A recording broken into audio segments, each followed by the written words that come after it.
all of the world events that are going on, the media spotlight, it's all designed as an energy suck to keep you focused on the evil energy and distracted from the good.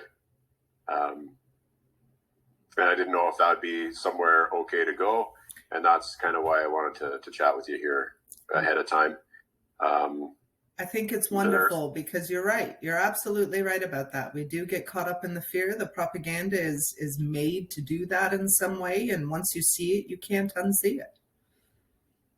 Yeah, no, like once your eyes have been opened, you see it everywhere. The signs, the symbols, stuff that's done through color, subliminal messaging.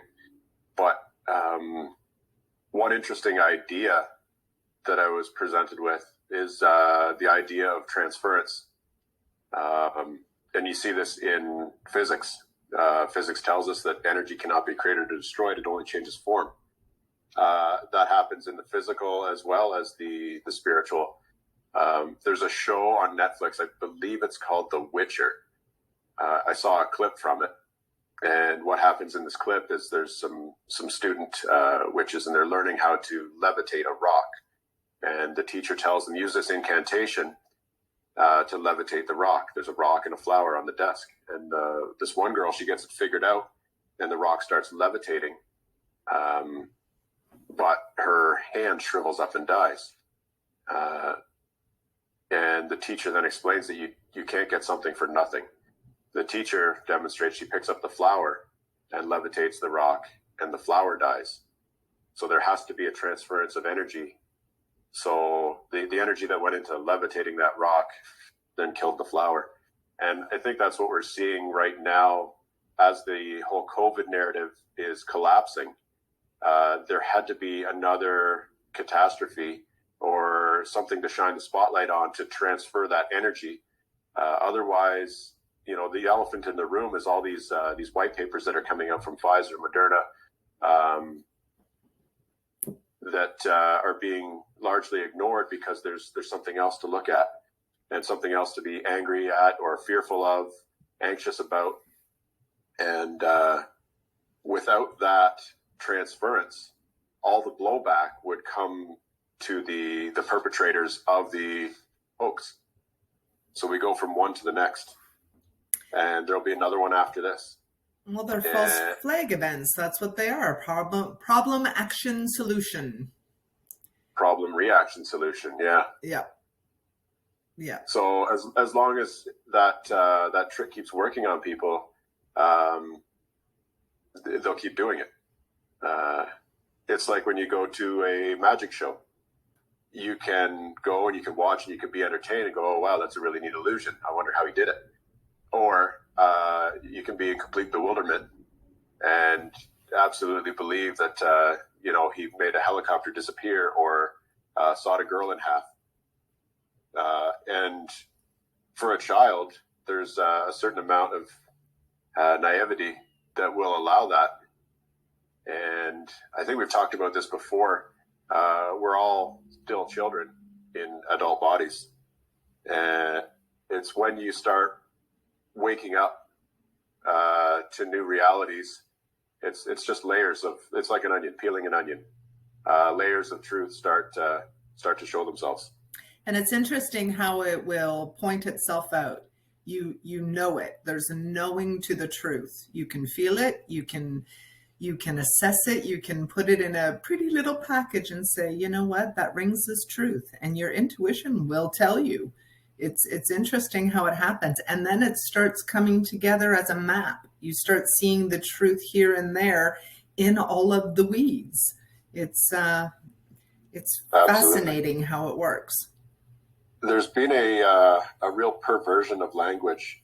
One thing that I've seen a lot is the term my truth being thrown around, where it makes it a subjective idea. And I don't prescribe to that. I prescribe to the truth, and there is one, right? And it's natural law. That's right. Your belief in something doesn't make it true. It's true regardless. And you can see that you won't get milk from a bowl. You can't get a rooster to lay an egg. That is truth, right? They say there's 101 universal laws. That means that it's a natural law. They say that they can count it down to 101. Yeah, and I don't doubt that. The trouble is our society is so detached from nature. And the further you get from nature, the harder it is to see these truths. We've been trained to believe that nature is scary and you're going to get attacked out there in the forest. Yeah, I grew up in the forest. I suppose it can be a dangerous place if you're ignorant to certain things. Because most people are ignorant, because we've become very concrete. We live in a concrete world and everything's become very concrete. So that's where the fear comes from. That in itself has its own, not, I guess, dangers, but it's an unnatural environment. There's been experiments done. Are you familiar with the mouse utopia experiment? Yeah. Yes. Where these mice were given a perfect environment that was perfectly warm. They had plenty of food, lots of water, shelter, no natural predators, just to see what would happen to the population. It's a really neat one to check out. And other things that have been done with captive mice and drugs, for instance, where a captive mouse, when given cocaine, will do it over and over and over and over again until they die. And take it over food. Mm-hmm. A mouse in a natural environment will not.